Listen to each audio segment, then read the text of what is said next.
Hallelujah. First of all, I just want to say I'm so nervous. It's been such a long time since I'm up here, so bear with me. And I just want to say thank you everyone and to the youth leader for today. And I'm not good with my word, but I pray that God give each and every one of you understanding and patience with me. So for this short speech, my title is Walking in the Spirits. So let's just start reading. So Galatians chapter 5, verse 16 through 23. So I'll just read 16 through 18 and we'll move forward. So it say, I say then, walk in the Spirit, and you shall not fulfill the lust of the flesh. For the flesh lusts against the Spirit, and the Spirit against the flesh. And these are contrary to one another, so that you do not do the things that you wish. But if you are led by the Spirit, you are not under the law.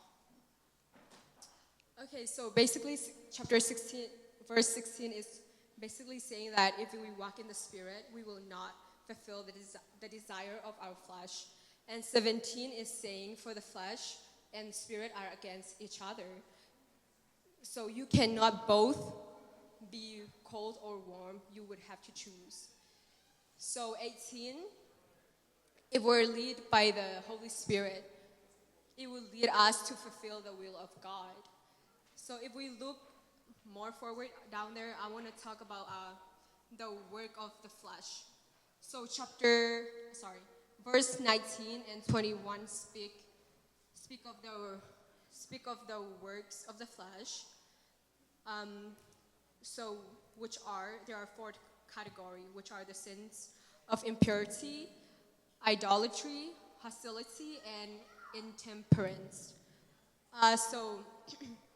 The Bible speak of the flesh, when the Bible speak of the flesh, which is our sinful nature, the thing human naturally tend toward, they are contrary to God's design for us. These are the work of the flesh, which lead us away from God, and if we live like this, we will not inherit the kingdom of God.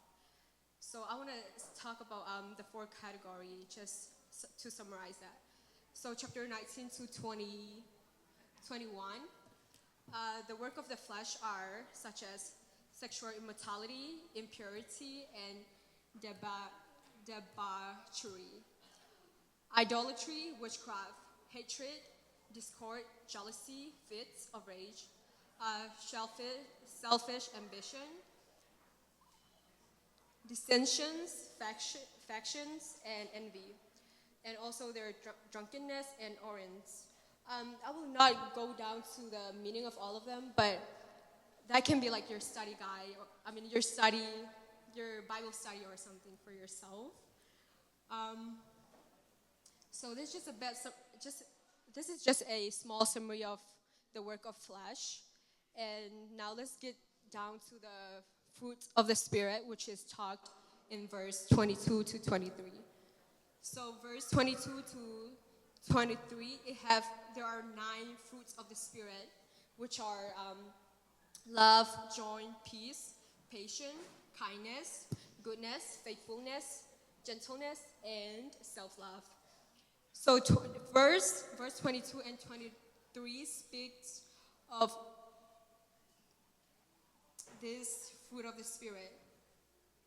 So these fruits reflect God's character and the behavior of those live according to God's Spirit. And it should characterize the life of us, every Christian.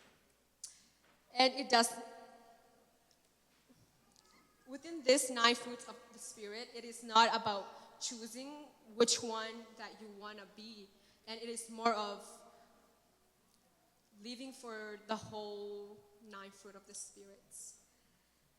So it is not a pick and choose, but we need all of them in order to grow and to walk in the spirits. So we cannot do this on our own, but with the gift of His Holy Spirit that dwells within us, will help us live according to His example and His loving commands. Because of your love for God and your willingness, let His fruits search your hearts and let God transform you into who you are meant to be. So let's pick up our cross each day and walk in the Spirit. Thank you.